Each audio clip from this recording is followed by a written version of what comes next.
Hello বন্ধুরা, good morning সবাইকে। আমি ঋষি। আমি কলকাতা রাস্তা বাইক ট্যাক্সিতে কাজ করি। আর সেই কাজের অভিজ্ঞতা ছোট্ট একটা ভিডিওর মাধ্যমে তোমাদের সামনে তুলে ধরার চেষ্টা করছি। তো দেখো, আজকে তো কাজে তো বেরোচ্ছি, দেখতে পাচ্ছ।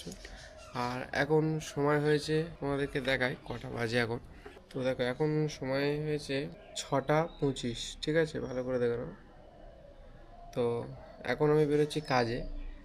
আর টাইটেল আর থাম্বনেল দেখে তোমরা হয়তো বুঝে গেছো যে আজকে সারাদিন আমি কিরম ধরনের কাজ করব। তো তোমরাও ভিডিওটা শেষ অবধি দেখতে থাকো, ইন্টারেস্টিং কিছু বুঝতে পারবে। তো চলো মোটো ব্লগিং সেট আপে যাওয়া যায়।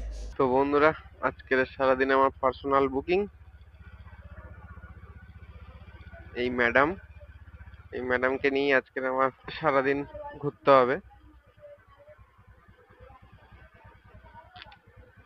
বসো, হয়েছে? তো বন্ধুরা, তোমরা ভিডিওটা শেষ অবধি দেখতে থাকো। তোমরাও কিভাবে এরকমই পার্সোনাল বুকিং অ্যাকসেপ্ট করবে সারাদিনের জন্য, আর সারাদিন পরে পার্সোনাল বুকিং থেকে কত টাকা পাওয়া যায় সেটাও আমি তোমাদেরকে ভিডিওর শেষে বলবো। তো চলো, ওনাকে তো বসিয়ে নিয়েছি, এখন যাওয়া যাক। আজকের ভিডিওটা একটু অন্যরকম হবে, প্রত্যেককে বলছি শেষ অবধি দেখতে থাকো, তবেই বুঝতে পারবে ব্যাপারটা কি। তোমরা কারা কারা আছো যারা র্যাপিডো, উবের বা বাইক ট্যাক্সিতে কাজ করো, তাদেরকে এরকমই পার্সোনাল বুকিং মাঝে মধ্যে পাও?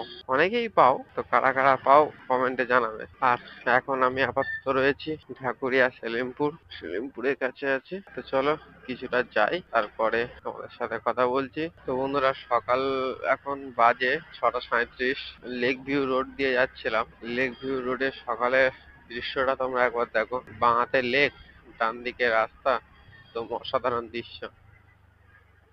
গোটা গরমকালে যখন ভীষণ গরম, ভীষণ রোদ্দুর, কলকাতার যে কোনো জায়গায় গিয়ে শান্তি নেই। আরো বিশেষ করে সিগন্যালে দাঁড়াতে হলে ব্যাস হয়ে গেল।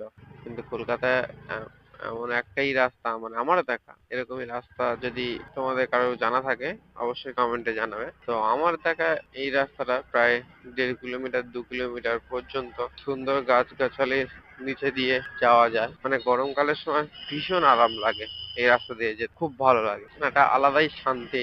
তো বন্ধুরা, আজকের দিনে প্রথম ড্রপ লোকেশনের কাছে চলে এসেছি। তো আজকে তো তোমাদেরকে দেখালাম প্রথমেই যে আমি পার্সোনাল একটা বুকিং নিয়ে আসছি। তো এটা আমার প্রথম ড্রপ লোকেশন, পার্সোনাল বুকিংটা। যেহেতু উনি পার্সোনাল বুক করেছে, যখন যেখানে বলবে যেতে হবে। তো আপাতত প্রথম ড্রপ লোকেশনের কাছাকাছি চলে এসেছি। আর প্রথম ড্রপ লোকেশনটা হলো এসএসকেএম পিজি হসপিটাল, এই যে দেখতে পাচ্ছ। তো এটাই আজকের কাস্টমারের প্রথম ড্রপ লোকেশন। তোমরা সম্পূর্ণ ভিডিওটা শেষ অবধি দেখো, তারপরেই বুঝতে পারবে, না হলে বুঝতে পারবে না কিভাবে এরকমই পার্সোনাল বুকিং নিতে হয়। তো তোমাদেরকেও শিখিয়ে দেবো, লাস্ট অবধি ভিডিওটা দেখো। 2 hours later. তো বন্ধুরা, হসপিটালের কাজ মিটিয়ে আজকের দিনে আমি যে পার্সোনাল বুকিংটা নিয়ে এসেছিলাম, এখন পার্সোনাল বুকিং এ ড্রপ লোকেশনেই নিয়ে যাচ্ছি, মানে যেখান থেকে পিক আপ করেছিলাম সেখানে। আর তোমাদেরকে বলছি কিভাবে পার্সোনাল বুকিংটা পেলাম আর হসপিটালেই বা কি কাজ ছিল। তো বন্ধুরা, এবার আমি তোমাদেরকে বলি এই পার্সোনাল বুকিংটা সম্বন্ধে। তো পার্সোনাল বুকিং টুকিং কিছু না, তো যাকে নিয়ে আমি হসপিটালে এলাম উনি ছিলেন আমার মা।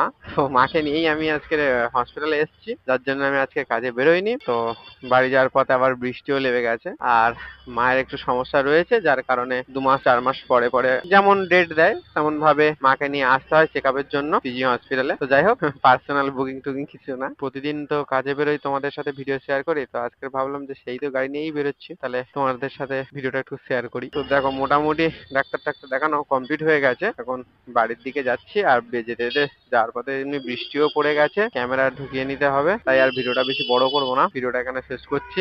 আর ভিডিওটা ভালো লেগে থাকলে অবশ্যই একটা লাইক করে দিও। তো দেখো, ভিডিওটা লাস্ট অবধি দেখার পরে কমেন্টে কেউ গালাগালি করো না। আর চ্যানেলে নতুন হয়ে থাকলে অবশ্যই চ্যানেলটিকে সাবস্ক্রাইব করে দিও। তো চলো, দেখা হচ্ছে অন্য কোনো দিন অন্য কোনো ভিডিওতে। ততক্ষণে ভালো থাকবেন, সুস্থ থাকবেন, আর এই ছোট্ট ভিডিওতে প্রত্যেকে একটা লাইক করে দেবেন।